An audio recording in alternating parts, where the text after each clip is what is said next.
నగర కార్పొరేటర్ అన్న అనిత, సనాతన ధర్మ పరిరక్షణ సమితి అధ్యక్షులు చీనేపల్లి కిరణ్ కుమారులు జీవకోన సాయినగర్ దగ్గర విశ్వావసునామ నూతన తెలుగు సంవత్సర ఉగాది సందర్భంగా జీవకోన వాసుల కోరిక మేరకు భరతమాత విగ్రహాన్ని ఆవిష్కరించాలని తలంపుతో ప్రస్తుతం భరతమాత బ్యానర్ను ఆవిష్కరించారు. అనంతరం అక్కడ భరతమాత విగ్రహం ప్రతిష్ఠించాలని అధికారులతో మాట్లాడి ఏర్పాటు చేయాలని కోరారు.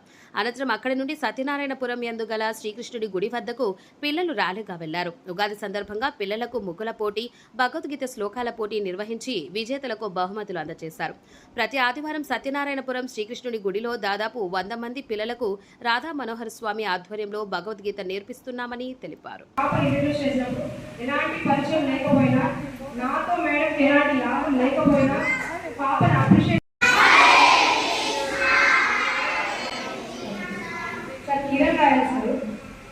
మన దేశం కోసం, ధర్మం కోసం అహర్నిశలు శ్రమిస్తూ ఎలాంటి లాభం ఆశించకుండా పనిచేసింది. చాలా మంచి వీడియోస్ తీస్తూ ప్రజల్లో